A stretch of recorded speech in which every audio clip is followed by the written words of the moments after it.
This program is brought to you by Ignite TV. Now you're in command. Visit Rogers.com for more details.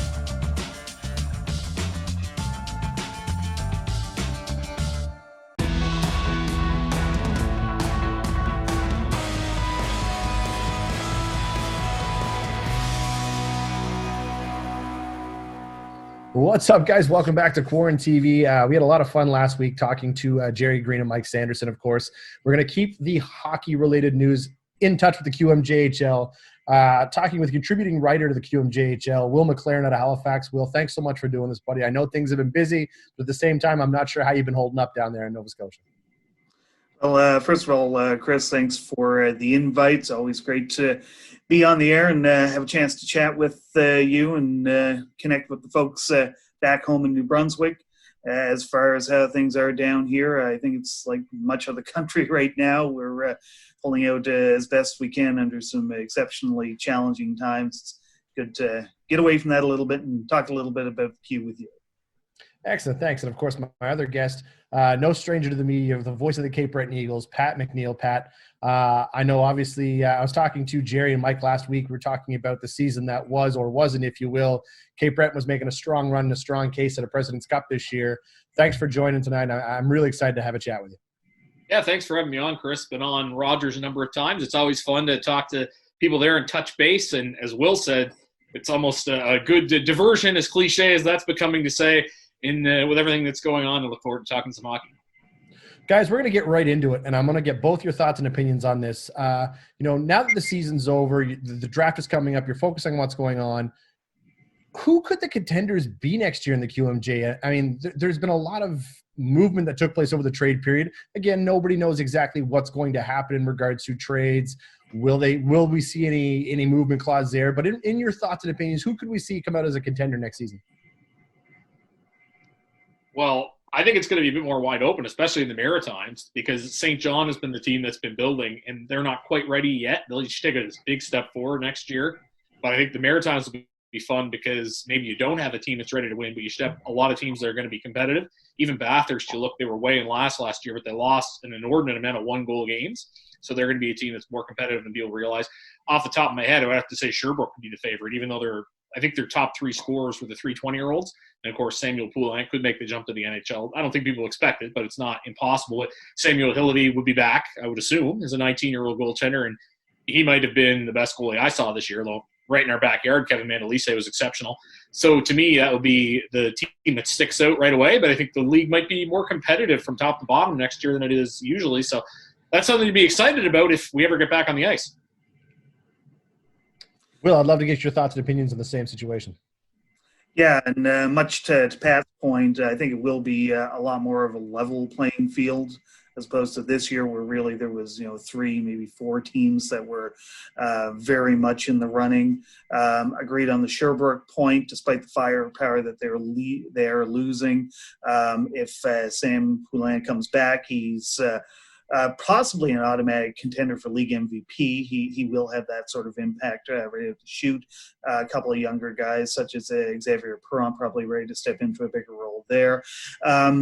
And the St. John Sea Dogs in the Maritimes, they have been building for 2020, 2021. I remember talking to Trevor Georgie back in the summer of 2018, and 2021 was the date, and there's no reason to believe that that's still not the case. All that tremendous talent between William Villeneuve, Jeremy Poirier in the back, and guys like Josh Lawrence up front, just to name a few, Brady Burns as well. It's their time to shine in 2020, 2021. And I think you'll see a number of dark horses, particularly in central Quebec, 3 teams that I'm very eager to see what they look like whenever the 2020 season begins, 2020, 2021, the Shawinigan Cataracts, the Drummondville Voltigeurs, who surprised a lot of people this year as well, and the Blainville Boisbriand Armada, who ended up winning that division as well. It's going to be a very entertaining and a very parity-based QMJHL, I feel, whenever the teams take to the ice once again. You actually caught me in a great segue here because Commissioner Courteau held a press release not that long ago talking about, we may not see hockey again until 2021. And if we do see hockey again, there could be some teams in the QMJHL that may not have a team to put on the ice. I mean, financially, this is a huge burden for a lot of teams. And, how could the league shape up? I mean, what do you think the league would look like if a few teams necessarily, can't survive this? Well, I think it's a situation, Chris, where a plan obviously will be put into place. I truly believe that when Gilles Courteau comes out and says something like that, the premise isn't that there will not be 18 teams in the league again at some point. It's really a matter of how the teams that may need that financial stimulus and just don't have it at their disposal will find their way back to the ice. And obviously, I choose not to name any teams at this point. I'm sure we all have certain organizations in our mind already. But I do strongly believe that, first of all, the league will do anything in their power to make sure as many teams as possible are taking to the ice in, let's say, 2021, if that is the worst case scenario, and that's what this comes to.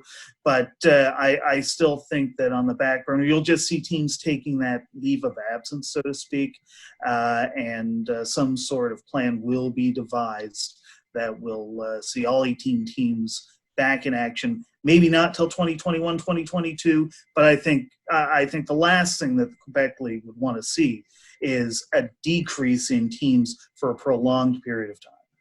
Yeah, and the other thing, too, I think people need to remember is right now there's nothing but time to discuss things. I mean, obviously a lot of things in our day-to-day lives are being halted right now, but there's nothing that stops people in the queue from having meetings, using the same services we're using. And it kind of brings to mind to me when the Sherbrooke Phoenix came into the league, because it was a bit of an unconventional situation where you had 18 teams, Lewiston folds, there's a year where there's 17, and then they go back to 18. So you could see something like that. I think one thing that Gilles Courteau has gotten a lot better at in his tenure in the league is stability, because if you look at the queue before any of us would have been familiar following it, there was a lot of movement. But there hasn't been much of that at all. Since Sherbrooke came into the league has been unchanged. So the league has done pretty good at keeping franchises in place, despite the fact that it hasn't been easy. Attendance issues are troubling compared to the other leagues, so that's partially just due to the demographics. There's not as many people in most of the Q markets. But the league has done a good job of protecting its teams. I'm sure that they're going to do their best to keep that again. And as Will said, you could see a leave of absence situation if some of those teams can't come back. And I think worst case scenario, if some of them are permanently damaged, you might see the Q look into other markets to replace those teams if they can never come back. But let's hope that doesn't happen. And I think the Q will do everything in their power to make sure the 18 teams that are there now are the ones that are there when the league resumes.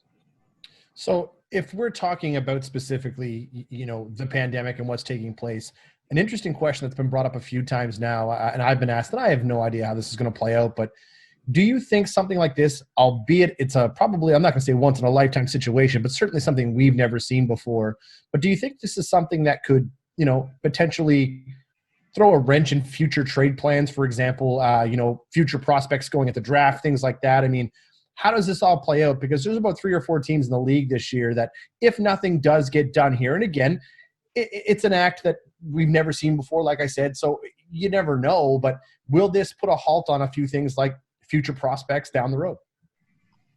Well, I look to what's gone on in the Western Hockey League the last 2 years, because you think of the Q as crazy with its future consideration trades, and the OHL is crazy where they can't trade first-round picks. So you've got second-round picks being traded out in like 2029 and 2030. But in the WHL, it's noteworthy that the last couple of years, after seeing what happened with Saskatoon, what happened with Regina, when they hosted the Memorial Cup, teams just taking so long to rebuild, that there's really been an easing off of those types of big deals. And it's part of the reason the WHL hasn't been successful at the Memorial Cup is because they're not loading up teams the way that the O and the Q do.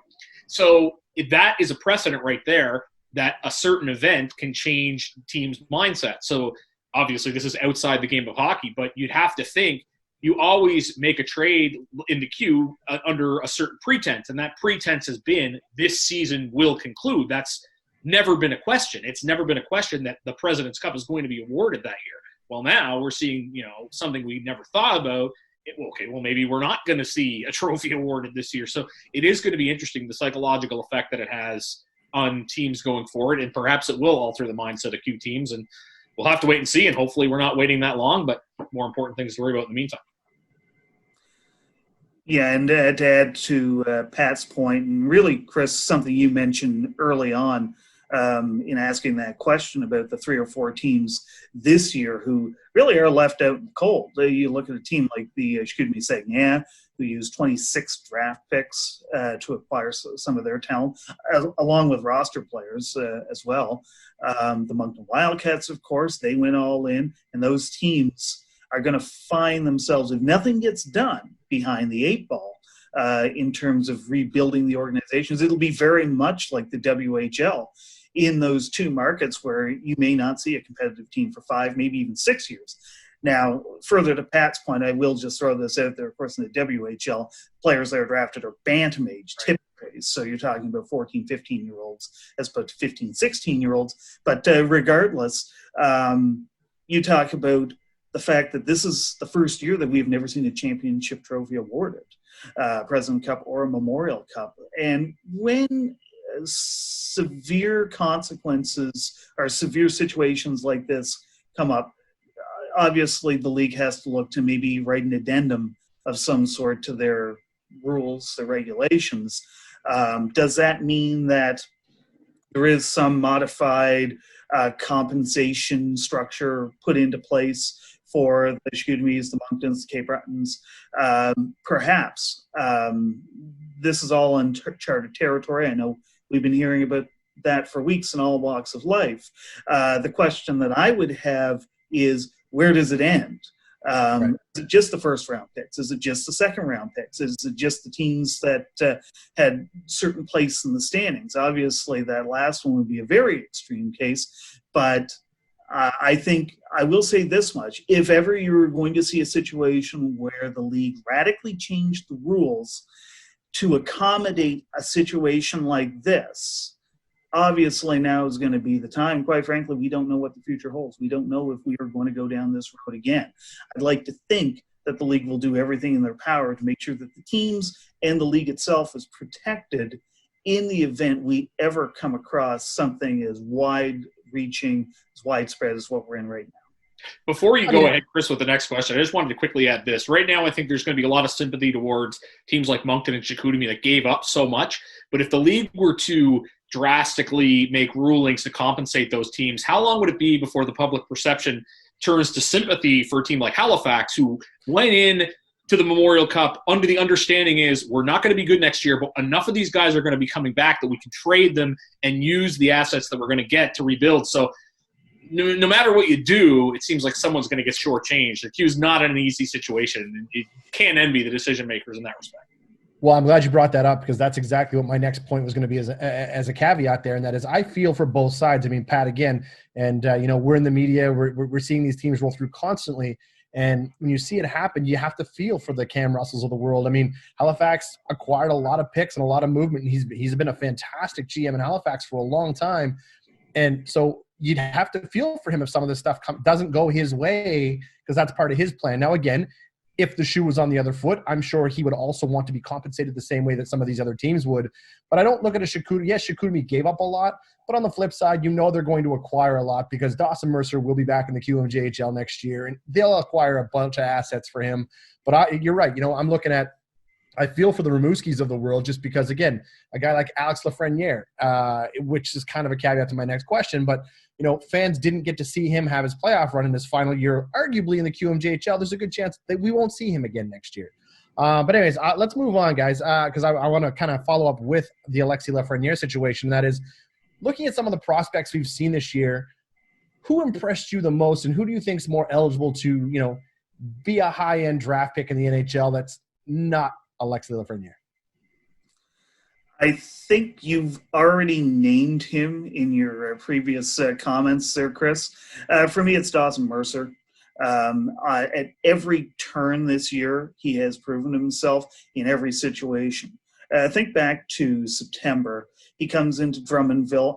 Everybody had the Voltigeur pick to be either last or close to last. I admit I wasn't expecting Dixons either, and they shocked the league, quite frankly. They finished top 3 in the conference. Who's to say what their playoff run would have looked like chances are it probably wouldn't have ended until at least the second round based on what we saw. And Dawson Mercer at the beginning of the year had a lot to do with the success of that team. They were kind of given carte blanche by Steve Hartley and Phil Boucher up there to just lead by example and sort of freewheel a little bit, and turned out to be the best thing that could have happened. He really made a name for himself. He ended up getting that late spot on the top prospects, in the CIBC series against the Russians, which led to, of course, the Team Canada invite at the World Juniors and the gold medal there. Then he goes to Chicoutimi. So he goes from being the big fish on a team that is quote unquote rebuilding to one of the top teams in the country, and he never missed a beat. Never missed a beat with new line mates. Never missed a beat with a new coach in Yannick Jean. A guy that can adapt like that, from my money, as well as his size, as well as his pure skill. That's what makes him, for me, outside of Lafreniere, he's the best professional prospect in the league in my mind. I would say as well, the other guy I'm going to be watching for who doesn't get enough credit in our part of the world is Maverick Bourque in Shawinigan. Seeing him play, getting the chance to see him play in Shawinigan, he's just an exceptional hockey player. And you have to wonder if he's going to follow the same path that Anthony Beauvillier did. Of course, it was a bit more of a surprise when the Islanders picked him in the first round. I don't think anybody will be surprised if Maverick Bourque goes in the first round.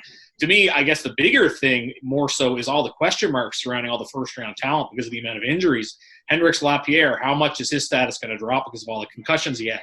We didn't get to see a lot of Justin Barron because of his blood clot that he had. Maybe Lucas Cormier could have worked up to being a first-rounder if he wasn't injured all the time. So that was Theo Richette was another guy that was in the first-round discussion at the beginning of the year, dropped out of it because of the tumultuous season that he had. So that, to me, is the story I'm watching as much as to see where Mercer or Bourque gets picked. Obviously, we know Lafreniere is going to go number one. Yeah, fantastic. I was going to go, to me, I'm on the same page. I think Dawson Mercer is the guy I'm going to keep an eye out for. I know he was the highly acquired asset, especially going into that World Junior Tournament, Will, like you mentioned. So, yeah, I'd agree with both you guys on that one. Moving on, let's talk about exceptional status. The WHL just named Connor Bedard. I mean, he was our first exceptional status player in the QMJHL not that long ago. We finally got to see our first one here. We've had some incredible talent roll through the QMJHL, but, of course, Joe Veleno last minute gets snuck into the draft. St. John takes him first overall in exceptional, which was a great draft that year. Of course, Max Comtois and Antoine Morand were in that draft as well. There's your top three.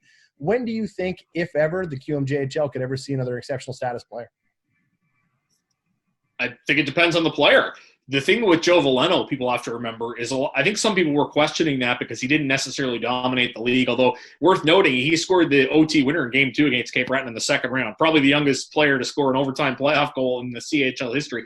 But the thing with Veleno is he's a January birthday, which is big. I think that was a big reason he got exceptional status and maybe Sidney Crosby didn't. Although that was back when you had to play for your hometown team, and there were probably some Q teams that were worried Crosby put Halifax over the top. Maybe that's why he didn't get it back in the day. I think it all depends on the player. But the birthday thing is interesting because Connor Bedard is a summer birthday. I told you guys before we hit the air, he was born after Crosby played his last game in Rimouski, which is mind-blowing to me. It's a bit different in the WHL too because their 15-year-olds are allowed to play 5 games and then they can play unlimited after their team's eliminated. So I think Savoie and Winnipeg this year played 3 or so games. So they have probably a bit of a different standard. I don't think the Q is opposed to it. It's just the right player has to come along. And I think with Veleno, it was a combination of a quality player and the fact that he was born pretty early in the year. So, and a lot of it comes down to whether a player is physically ready. And obviously, Joe Veleno he wasn't necessarily ever the best player in the league, but he had a very good career in the Q. I don't think the Q regrets that decision. Well, Will, before I go to you, I want to continue this because you got to remember when St. John won that, St. John had a pretty strong team already in the books and ready to go. I mean, Joe Veleno comes on in, and a lot of people criticize Joe Veleno for not necessarily putting out exceptional status type numbers that we've seen. Look at a guy like Connor McDavid. But at the same time, John Tavares, you got to remember, St. John was already stacked. So the fact that they had to use him on your third and your fourth line to develop him into this league, by the time that Joe Veleno made his way into Drummondville, I mean, he was a superstar in the QMJHL. But overall, Will, I'd like to get your thoughts on it. Well, you actually just touched, Chris, on a very important point that I think needs to be made when it comes to Joe Veleno. Obviously, the early birthday, I'm with Pat, probably played a factor in there somewhere. Historically, your earlier birthdays, especially at that age, are more than likely going to be a little more impactful. But on top of that, he was a third liner on a President Cup winning team in 2017. He was 16 years old, of course, but he was a second year 16-year-old. I think the fact, and I'm not saying that this would have played into the decision. I think Joe Veleno legitimately received the exceptional status based on merit. And I furthermore to that, I think after seeing the run that the OHL went on, and I'm thinking particularly when it came up to Sean Day, when he received exceptional status in the OHL, I think it made a lot of people look sideways and say, okay, are we maybe getting a little bit at hand here? When it comes to Veleno, I think in light of things like that, the Quebec League and Hockey Canada certainly did their due diligence. And credit Joe Veleno, he had the opportunity to be insulated in a very strong lineup for 2 years. He followed the trajectory of development that so many star players go through in all three junior leagues in Canada. He just had an extra year to get accustomed to it. In a way, I see that as an upside. He's not John Tavares, who's expected to come in and produce immediately for a middle-of-the-pack Oshawa Generals team. He's not Aaron Ekblad, who's expected to run the defense. I believe Barrie is where he was. And he's not Shane Wright, who has to come in on a rebuilding Kingston Frontenac's team and be the man at 15. There's a lot to be said for putting guys in the right situation, especially in those extenuating circumstances. And to get back to your point on will we ever see it again? It's like Pat said, it'll totally depend on the player, but I think you can bet that the amount of due diligence that's going to be done before that ever happens again in the QMJHL will be very, very almost staggering. And I wouldn't be surprised if it's a last-minute decision once again, because it's a decision that can't be taken lightly. So, going on in regards to, building championship teams, and you talked about the St. John Sea Dogs and how they've done it. Since then, and as you've seen teams go on, a lot of these overagers, and they're starting to change, not necessarily change the ruling, but you're seeing a lot of these guys go into the American Hockey League now, and I'm going to use the Moncton Wildcats as a prime example. They lost Jonathan Aspro when the season started, almost lost Jeremy McKenna, of course, to the Calgary Flames. But as the teams are getting younger, will you see teams adjust and start changing their rebuilding strategy or their contender building strategy, and not necessarily try to follow suit and try to build on the back of your overagers? Yeah, this is not the QMJHL of 10, 15, 20 years ago, Chris. This used to be a 19 and 20-year-olds league. Now it's an 18 and 19-year-olds league. And I think a lot of it has to do with the way that the leagues above junior have sort of almost reset themselves, to put it one way. The AHL, when it was in the Maritimes, that was a league that was full of some younger prospects, but it was mostly guys who bounced up and down, and they were anywhere from the ages of, say, 28 to 35. That was kind of the main age. That's no longer the case. There's actually restrictions on how many older players you can have on your AHL roster. Therefore, they have to put younger guys in the lineup. Likewise, the NHL is a young man's league now, and it's younger than it's ever been before. We can go through the roster of players that are proving that right now, but I don't think it's necessary. You can go on any website and see it for yourself. It's that trickle-down effect that we're seeing at the junior level. And quite frankly, I kind of like it. It's forcing, I wouldn't say, forcing is maybe a bad word, but it is promoting development at an even younger age. Going back to that previous question of will we see another exceptional player, one of the things that may make it easier to put a 15-year-old in QMJHL in seasons to come is the fact that the development curve is kind of going in that way already in the midget ranks, as it is in the junior ranks, as it is in the AHL. Like I say, once again, if you can get a top 20 quality 20-year-old like a Jeremy McKenna to come back to your organization, of course you take that every day of the week. But you can't bank on it anymore. And we saw that with Jeremy McKenna for the first part of the season, and of course with Jonathan Aspro. And it's going to be happening to teams throughout the league every single year going forward, and it is going to change the way the general managers in this league do business. Yeah, I think it's a change that's already seen its impact for a number of reasons, which we'll mention. You had the rules in the AHL about icing younger rosters. I think the salary cap in the NHL has been a huge factor because there's two things to note there. One is if you're going to win the Stanley Cup, you have to have good players on entry-level contracts to beat the cap. So you have younger players making the jump to the NHL. And the thing that people don't realize is that when the NHL put in a salary cap, probably 100, maybe 200 players that are NHL, higher-end AHL caliber from Europe, rather than play in North America, have jumped back to play in the KHL or in some cases the Swedish League. All those players are getting replaced by North American players who are now playing in the NHL. The AHL has to fill those spots. So this is where you get a lot of those 20-year-olds that are jumping up from major junior that wouldn't have in the past years. Now, I don't want to totally ravage the situation. There's some good 20-year-olds in the queue for sure, but I think those are the reasons it's more of a 19-year-old league than what we saw in the past.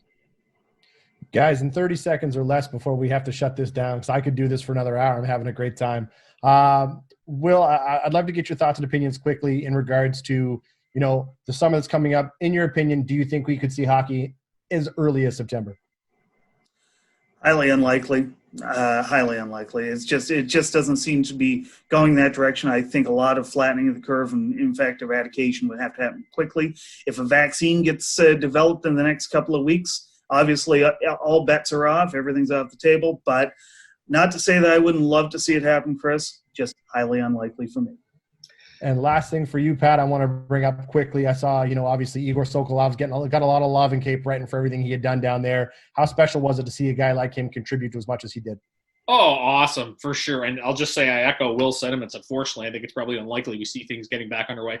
I do want to note Igor was going to stay in Canada anyway before the pandemic hit because he wanted to do some off-season training, but he expected to be somewhere else, but now he's in Cape Breton. And his billets are actually work at a grocery store, so there's kind of a tie in there. He's been going around delivering groceries to people that don't want to be out during the pandemic. He's really become part of the community, and as corny, as cliche as it may be, that's one of the beautiful parts about the game is when you see somebody who comes from a place like Russia, and now he's just as home in Cape Breton. Yeah, you have to love a story like that. Absolutely, guys. Well, that's pretty much going to do it for us, guys. I appreciate you guys joining us here. It is our second episode. We finally worked out a few of the kinks, so it's been a lot of fun, guys. Thanks for doing this. I love talking hockey with you guys anytime I get the chance to. So have a great one, guys, and thanks again. Thanks, Chris. Thanks, Chris.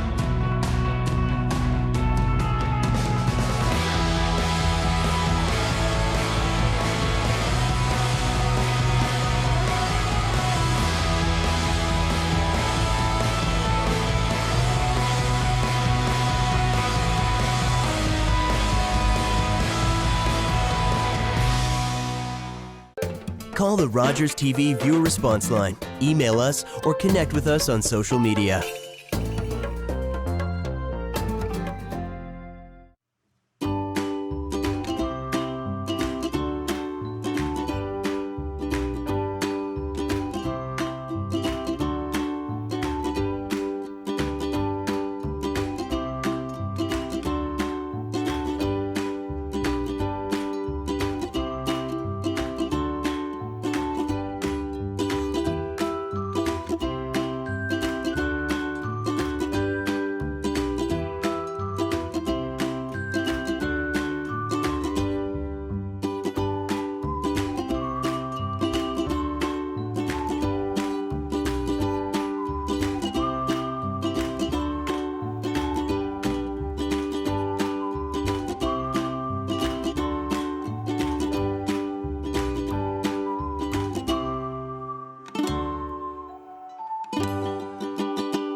I'm Craig Eagles. I have the honor to showcase New Brunswick's finest athletes and builders on Sports Inclusive. We take a look at their personal journey and how sports has impacted their lives. Sports Inclusive, only on Rogers TV.